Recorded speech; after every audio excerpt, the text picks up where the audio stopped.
As your Prime Minister and as a fellow citizen, and issue a warning. Our country's future is in danger. I know you are frustrated with our party, frustrated with me, but do not let Labour waltz into office without scrutinising them, without seeing what their policies would mean for our country and your family's security. Do you really know what you're going to get with Labour? A government must make long-term decisions. But how can Labour when they've changed their mind, or claim to have, on nearly every issue?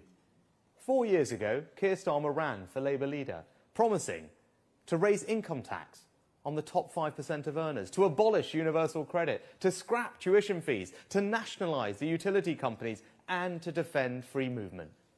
Now, Starmer now says that he's changed his mind on all these things. But how can you trust someone who changes their mind on so many fundamental issues?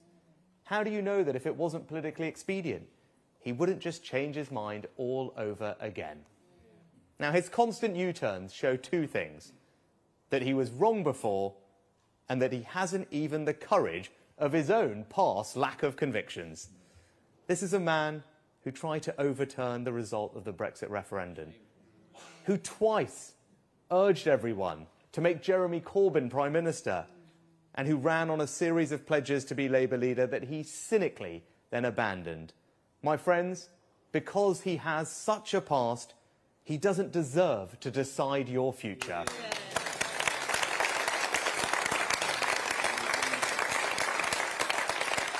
Now, I understand, of course, why people have their doubts about offering us their support again. The last few years have been really tough. COVID and the energy price spike caused by the war in Ukraine. And we have not got everything right. We have made mistakes. We've not delivered as much as we hoped to. But our economy is now turning a corner. The long, painful squeeze on your living standards over the past few years is over. Real wages have been rising for a year now almost, and inflation is back to target.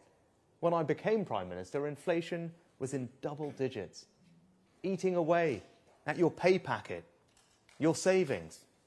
I promised to halve it, and we have done that and more, bringing it back to 2%. And we now have in place what we need for you to feel the benefits of our recovery. Low inflation, mortgage rates starting to fall, and taxes that are now coming down.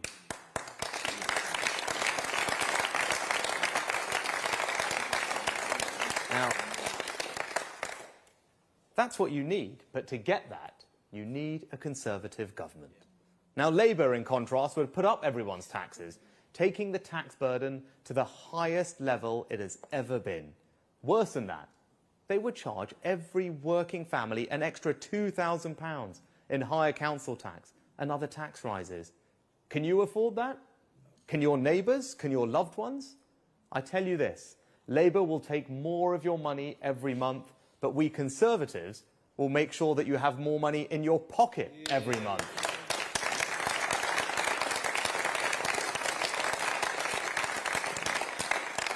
They'd also bring in Angela Rayner's French-style labour laws that would increase strikes, cost jobs and damage our economic recovery.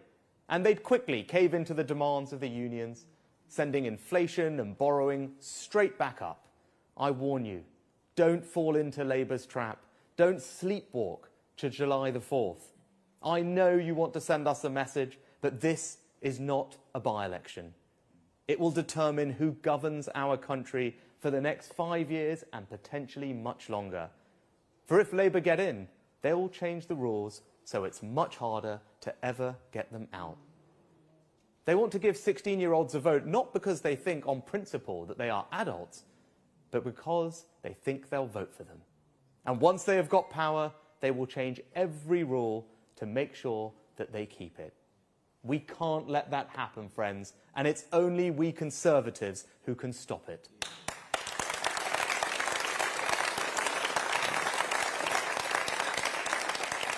Now, I understand that people want to make clear to us, to me, their frustration.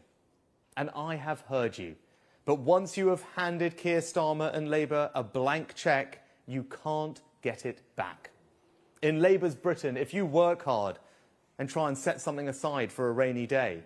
Keir Starmer thinks you're ripe for a tax rise.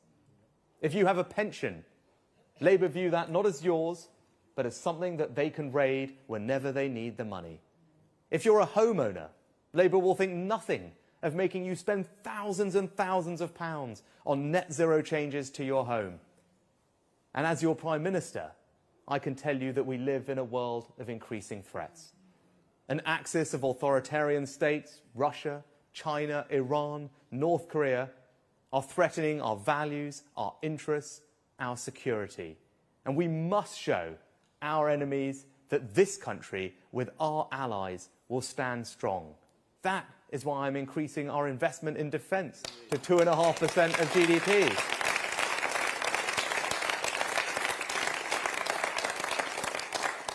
Because now is the time for bold action, not an uncertain Keir Starmer as Prime Minister. And that increase will allow us to stand up for our interests, deter our enemies, defend our values. Labour not only are not matching our commitment to raise defence spending, it's worse than that. The woman Keir Starmer wants to be Deputy Prime Minister of our country, and the man he wants to be Foreign Secretary, both voted against our nuclear deterrent, the ultimate guarantor of our security. It's clear that it's only we Conservatives, with our iron resolve, who you can trust to keep Britain safe.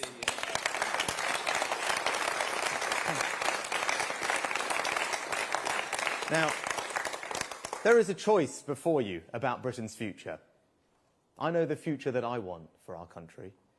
I want a Britain where those who work hard keep more of their own money, where people can send their children to state schools that deliver an education as good as anywhere in the Western world, where parents can be confident about what their children are being taught at school. I want a country where we can all get the medical treatment we need quickly from our brilliant NHS, a country where people are encouraged to start a business, where we have a culture of enterprise, where we take advantage of the opportunities of Brexit, where a new generation know the pride and security that comes with owning your own home, where parents and families are supported, and where pensioners have dignity and certainty in old age. I want a country where our borders are secure and immigration is under control, a country where we have the confidence of knowing that we are all on the same side, a country built on the values of aspiration, opportunity and security. Those are my values. They are this country's values. And friends, they are Conservative values.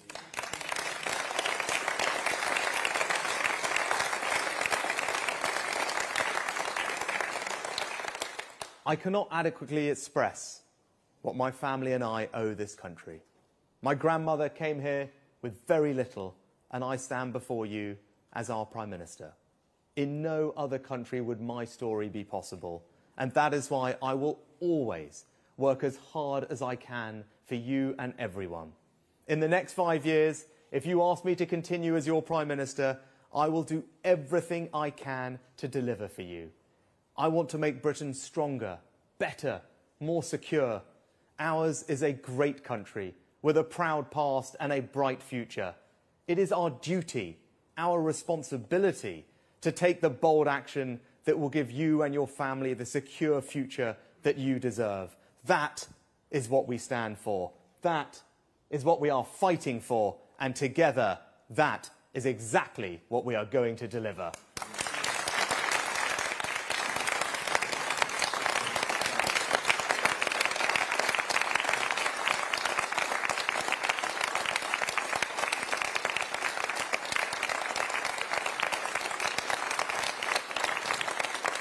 Thank you.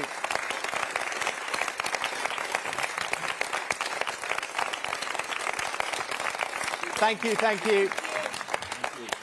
Thanks, everyone. Right, we've got time for quick questions from the media before I hand over to the main event for this morning. Can we start with ITV Wales? Hello there, Rob Shelley, ITV Wales. 5 years ago, your predecessor, Boris Johnson, said that he realised an awful lot of people were loaning their votes to the Conservative Party. Is today's manifesto in the past 5 years enough to continue that loan deal? Thanks, Rob. As I as I said earlier, I'll be the first to admit that we, of course, haven't delivered as much as we would have liked over the past 5 years, and I think most fair-minded people will recognise that we had a pandemic, a war in Ukraine, that has made some progress difficult. But I stand here before you today, having been Prime Minister for 18 months, proud of what we've achieved, crucially, turning around the economy, getting inflation back to normal, and starting to cut everyone's taxes. And that's the clear choice at this election. Continue on the plan that we're on, continue to cut taxes for people at every stage of their life, or the Labour Party, who just want to hike up everyone's taxes. We've seen that over the last few days. Council tax, already one of the biggest bills that most families face. We just heard today from the Deputy Leader of the Labour Party. It's not their plan to do it for the moment, not right now, but it is coming. Mark my words. A future Labour government is going to whack up everyone's taxes. I don't want that to happen. We've made great progress. I want to continue cutting taxes for everyone, whether it's if you're in work, whether it's if you're self-employed, whether it's if you're a young couple trying to buy your first home, or you're a pensioner with our Triple Lock Plus. The Conservatives will cut taxes for you at every stage of your life. That's the choice at this election. Right.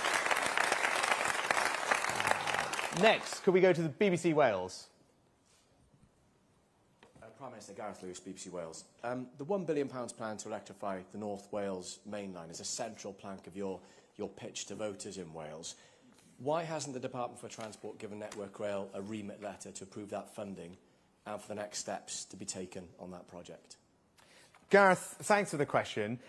Look, we're really excited to deliver the North Wales electrification, right? It's something that the Welsh Conservatives, my colleagues, have talked about for a long time. And because of the decision that we made on HS2, we have now freed up the money to invest the £1 billion in that electrification. And it comes on top of the other transport investment that we've put into Wales from the UK government. There's the Levelling Up Fund in the Cardiff Metro. There's the growth deal that's funding the South Wales Metro as well. So look, we have a track record of investing in Wales in transport. And the one thing I'd say is there's a choice at this election, a very clear choice, because the Labour Party haven't committed to that project, right? And when I was here talking to businesses and people, they were so excited that finally the funding was available for that project. That funding is only there if the Conservative government is re-elected.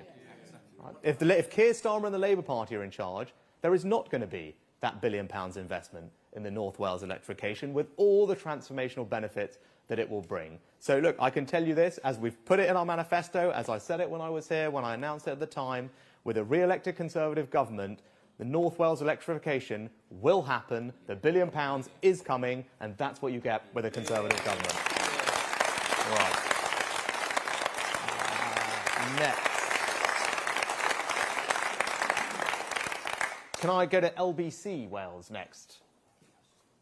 Thank you. Good morning, Prime Minister. Bronwyn Weatherby from LBC. When did you find out that Craig Williams had placed a bet on the election? And do you feel betrayed? Are you confident none of your cabinet members have also placed a bet?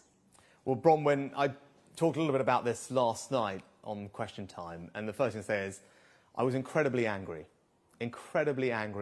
when I learned about these allegations, in the same anger that many of you will feel and everyone watching. And it's right that they are investigated thoroughly. These are serious allegations. Right that they're properly and thoroughly investigated, as they are being independently, including a criminal investigation, as you'll be aware, by the police. And what I would say is if anyone is found to have broken the rules, they should face the full consequences of the law.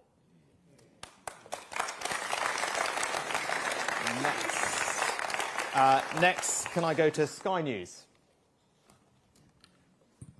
Hello, Prime Minister. Darren from Sky News. Just following on from that, we know there's a Gambling Commission investigation, but on a principled basis, are you comfortable with Conservative candidates, or any Conservative, placing bets on the date of the general election? Because we know that Craig Williams has admitted he has done that. So on this principled basis, are you comfortable, aside from the Gambling Commission investigation? And just second of all, on the follow-up to that, can you hold your hand on your heart and say you are currently not aware of any other Conservatives that you know who may have done the same, who may have placed a bet on the election? Darren, there's not much more I can add to what I said previously. There are multiple investigations that are currently happening. It's right that those investigations are allowed to proceed. They are independent. They are necessarily confidential, as you will appreciate. There's also a criminal investigation, and these are potentially criminal matters, and the police are conducting those. You'll be aware of that. And because of that, I hope you can appreciate there's not much more I can add. What I can tell you is, as I said, if anyone is found to have broken the rules, they should not only face the full consequences of the law, well, I will ensure that they are booted out of the Conservative Party too.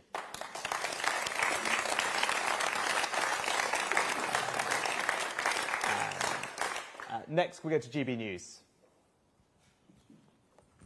Catherine Forster, GB News. To pick up on that again, so Keir Starmer said that if it was his candidates, they would be gone and their feet wouldn't have touched the ground. OK, you say there's an investigations plural, ongoing. But why don't you suspend them in the meantime? Because you're burning through huge amounts of political capital with this, aren't you? What's about him? Yeah. Catherine, look, these are really serious matters. They're incredibly serious. They're being investigated by multiple authorities, including law enforcement, including a criminal investigation. You'll be very familiar with how those things work. You'll know that those investigations are confidential, and there is a limit to what can happen during those investigations to protect the integrity of them. I've made it crystal clear that the allegations have made me very angry, but it is right that those investigations are allowed to conclude properly, without interference from anywhere else. I want them to be conducted as swiftly and as thoroughly as possible, and then if anyone has been found to have done anything wrong, they should meet the full consequences of their actions. Right. And lastly, could we go to the Sun? I had a question. Martina Bett from The Sun. You mentioned in your speech that voters are frustrated with your party and with you in particular. What do you think people are frustrated about in relation to you? Well, Martina, as I was acknowledging yesterday, we've not made as much progress in some areas as I would have liked. I talked about the waiting list last night, but people can look at the 18 months that I've been in charge, and they can see, particularly on the economy, what we have delivered. That was my #1 priority when I got this job. Inflation at 11%, with all the damage that was doing to everyone's standard of living. That's why I made it a priority to bring inflation down. Just the day before yesterday, we saw that inflation has returned to target. The economy is growing faster than all our major competitors. Wages are rising, and now taxes are being cut. And my point to everyone is don't sleepwalk to July 4th. Don't let Labour waltz into office without scrutinising their plans, what it would mean for your family, for our country. Right? There's a very clear choice at this election.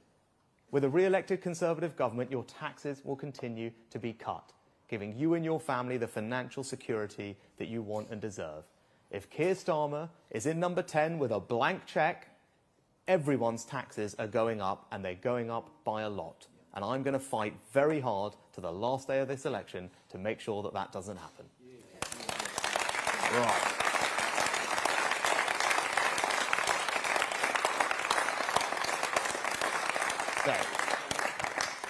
So without, what I'd say is I can't do it in Welsh, but without further ado, let me introduce the person you've all come to hear this morning, the fantastic leader of the Welsh Conservatives. Please give it up for Andrew Arty-Davies. Great job. Well done.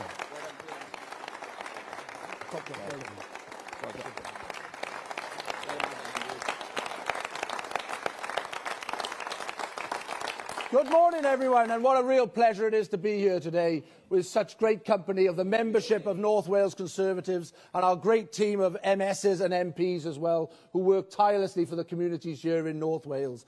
But above all, our great Secretary of State for Wales, David T.C. Davies, who spares no quarter in being a great ambassador for Wales and speaking up for Wales around that cabinet table and championing the causes that have brought those investment zones, brought those free ports, brought the electrification for the North Wales main line and much, much more into Wales. But that wouldn't be possible without the leadership of our Prime Minister.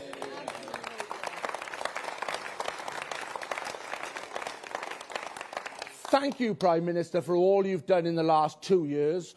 We are behind you 110% in securing that victory on July the 4th. It is going to be tough. Let's be honest. No one is underestimating that. The Prime Minister himself has said that. But it's about choices, and it's about the choices of hope and opportunity. The hope that with the growing economy under the stewardship of the Prime Minister and the Conservative Party, that it brings to communities the length and breadth of Wales, with secure employment, growing business confidence and prosperity that people feel in their individual pockets, purses and wallets. That's what this election's about. It's not about the snake oil salesmen who are going round promising myths and legends and trying to sell a product that will fall down at the first gusts of wind. And the opportunity that the policies that the Conservatives have enacted over the last 14 years, we've got a proud record to talk of. Let's not let that be pushed over by the Labour Party who are trying to obliterate the public's memory of when they were last in office. Every Labour government that has left office with a treasury with no cash in it, unemployment skyrocketing, and that hope and opportunity drained from the public that they crave for change at the election. Well, this isn't a change election. This is an election about getting that hope and opportunity into people's hearts, into people's minds, and into communities across Wales and the rest of the United Kingdom. And in 5 years' time, we want this country to be standing tall on the world stage, standing tall amongst the communities of this great country of ours, so people feel that they know that the country is run by the Conservatives and run with their best intentions to make sure that businesses and individuals succeed. I know that because I see it time and time again here in Wales. The First Minister is at the moment standing in the chamber of the Welsh Parliament with a vote of no confidence against him. Can you believe that? In a country, the leader of that country has lost a vote of no confidence. He's squatting in the chamber of the Assembly.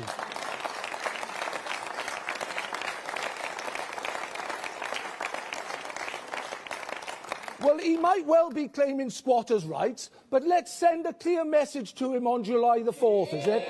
That we're not prepared to tolerate it anymore. And only yesterday we had the NHS waiting times out here in Wales. 775,000 people on a waiting list out of a population of 3 million. You've got nearly a 60-40 chance of getting an ambulance for a code red call. That 60-40 is against it turning up in the time, not in benefit of it. And you look at 2-year waits, you're looking at 21,500 people waiting 2 years or more here in Wales. 2 years or more on a waiting list. In England, that figure, thanks to the Prime Minister and his team, is now about 250 on a population 20 times bigger than Wales. That is what Labour are doing to Wales time and time again. This election offers you, the voter, the opportunity to go out there and tell Labour what you think of their mandate here in Wales. Because, as we've heard, Starmer has said this is the blueprint for his UK government. Well, if it's the blueprint for his UK government, God help the rest of the UK, that's all I can say.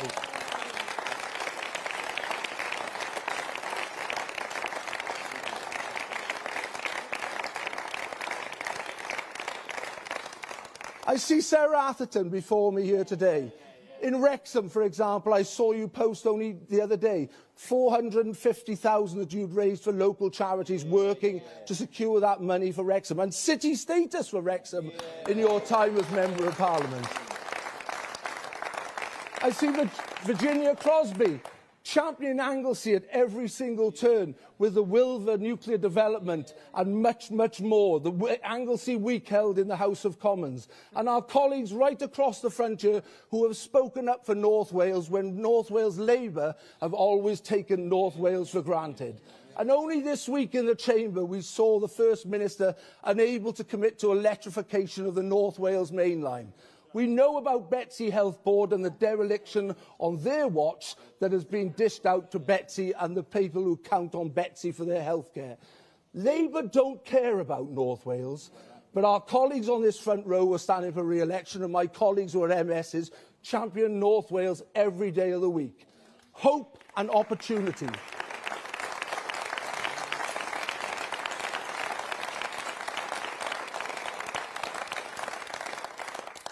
Hope and opportunity. That's what this election's about. So don't be cowed in the next 2 weeks.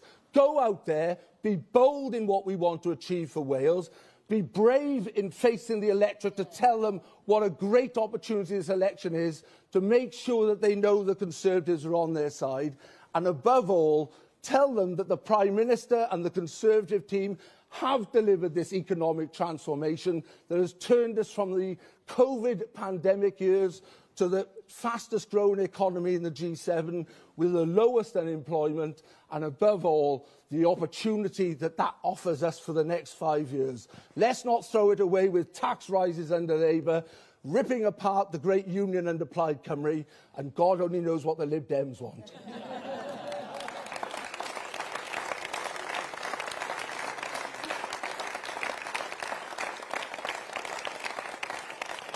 I am almost thinking that Ed Davey's going to come to the skylight any minute now with the stunts that he's pulling at the moment. But please, go out there, campaign with vigour, campaign with pride. We are a great party. We are the Welsh Conservatives. We have the solutions in this manifesto. We have the leader in Rishi Sunak. We have David T.C. Davis as Secretary of State for Wales. And we have a great array of candidates. This is our time, this is our opportunity. Let's get out there and do what we need to do and win this election as many seats as we can. Thank you all very much.